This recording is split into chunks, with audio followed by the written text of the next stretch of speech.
Chapter 6. Attraction. When I say that you do not have to drive sharp bargains, I do not mean that you do not have to drive any bargains at all, or that you are above the necessity for having any dealings with mankind. I mean that you will not need to deal with them unfairly. You do not have to get something for nothing, but can give to everyone more than you take from him. You cannot give everyone more in cash market value than you take from them, but you can give them more in use value than the cash value of the thing you take from them. The paper, ink, and other material in this book may not be worth the money you paid for it, but if the ideas suggested by it bring you thousands of dollars, you have not been wronged by those who sold it to you. They have given you a great use value for a small cash value. Let us suppose that I own a picture by one of the great artists, which is worth thousands of dollars. I take it to Baffin Bay and by salesmanship introduce an Inuit to give a bundle of furs worth $500 for it. I have really wronged him, for he has no use for the picture. It has no use value to him. It will not add to his life. But suppose I give him a gun worth $50 or for our furs. Then he has made a good bargain. He has use for the gun. It will get him many more furs and much food. It will add to his life in any way, in every way. It will make him rich.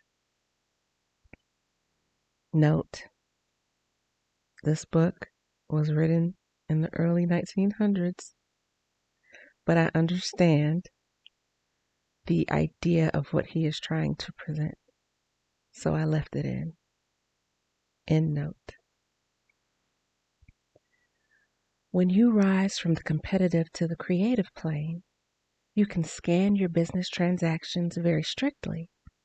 And if you are selling anyone anything which does not add more to their life than the thing they give you in exchange, you can afford to stop it. You do not have to beat anybody in business. And if you are in a business which does beat people, get out of it at once.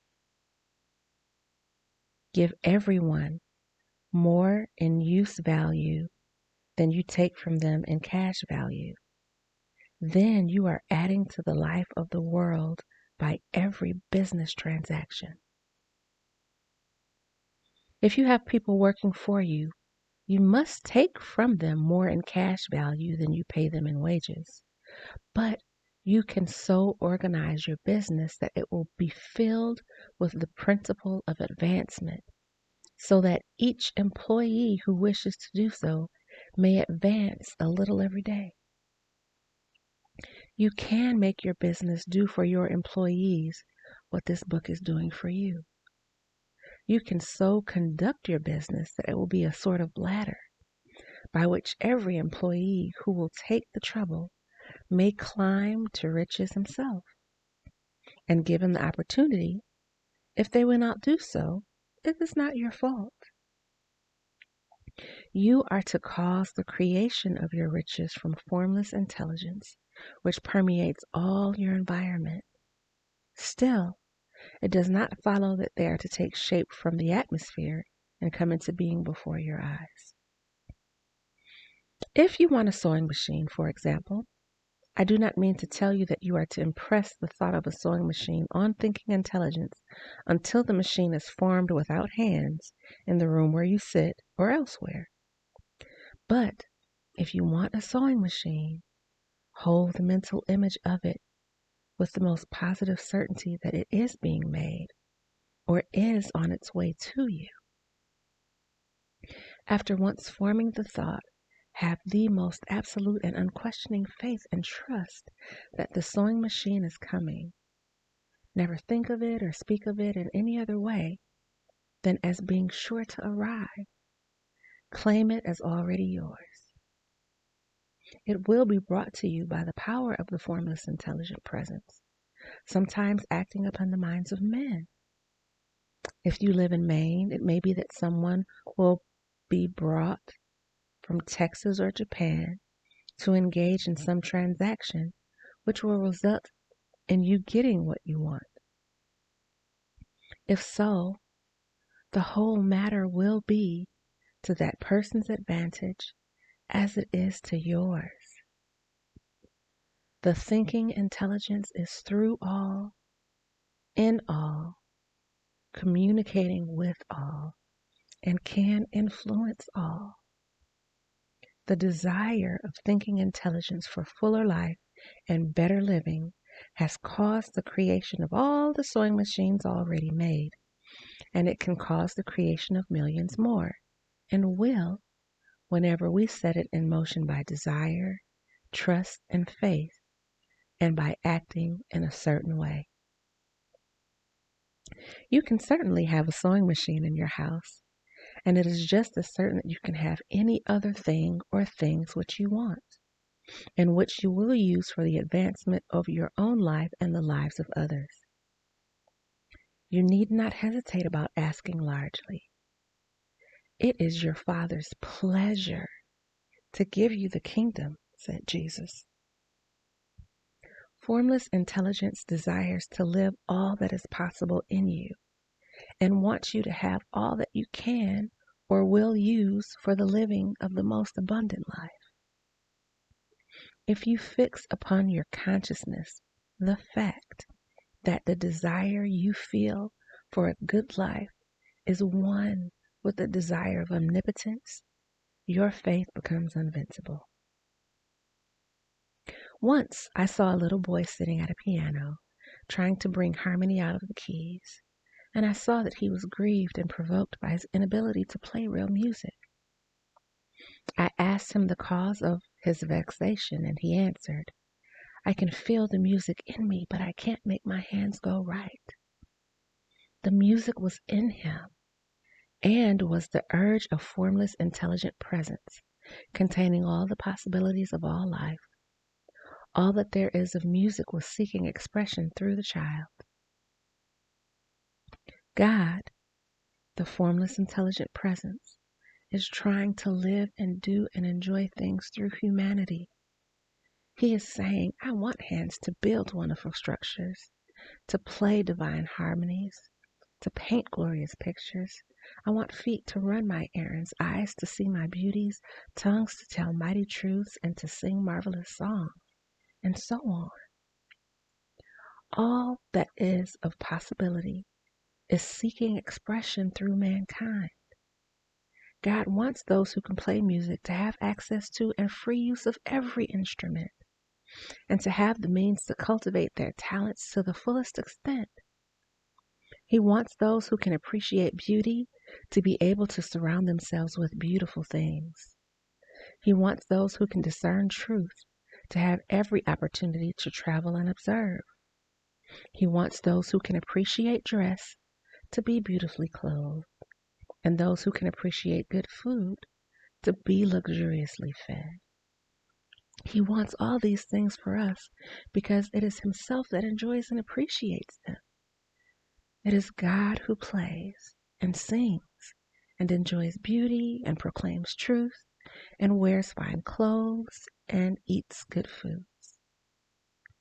Note, God is a good Father, and a good father's heart is to see his children fulfilled, because it makes a parent's heart glad to see their children do what they love, to have joy, to grow, for love's sake, nothing more or less. Witnessing our children's experiences in this way gives back to us as parents. I see it easiest as a parent, but it doesn't only exist there.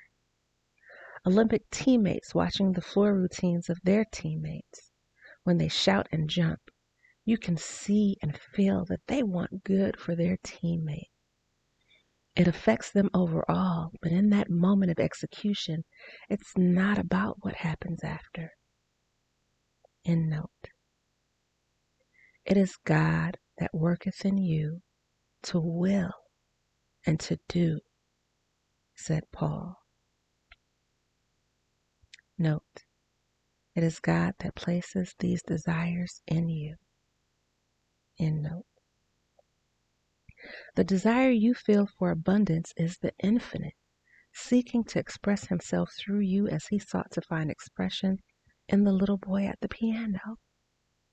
So you need not hesitate to ask largely.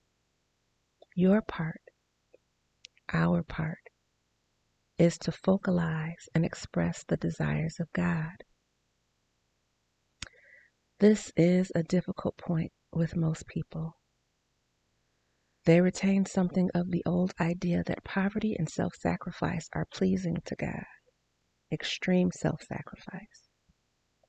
They look upon poverty as part of the plan, a necessity of nature.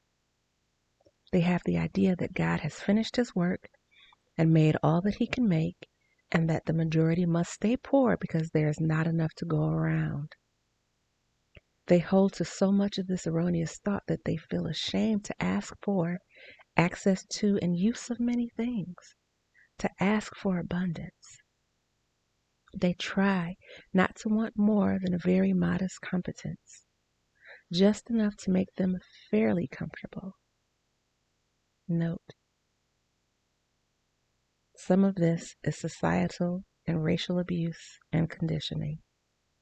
End note. I recall now the case of one student who was told that he must get in mind a clear picture of the things he desired so that the creative thought of them might be impressed on formless intelligence. He was very poor, living in a rented house and having only what he earned from day to day. He could not grasp the fact that all access to and use of many things was his. So, after thinking the matter over, he decided that he might reasonably ask for a new rug for the floor of his best room and an anthracite coal stove to heat the house during the cold weather. Following the instructions given in this book, he obtained these things in a few months, and then it dawned upon him that he had not asked enough. He went through the house in which he lived and planned all the improvements he would like to make. He mentally added a bay window here and a room there until it was complete in his mind as his ideal home. And then he planned its furnishings. Holding the whole picture in his mind, he began living in the certain way and moving toward what he wanted. And he owns the house now and is rebuilding it after the form of his mental illness, of his mental image. And now, with still larger faith, he is going on to get greater things. It has been unto him according to his faith, and it is so with you and with all of us.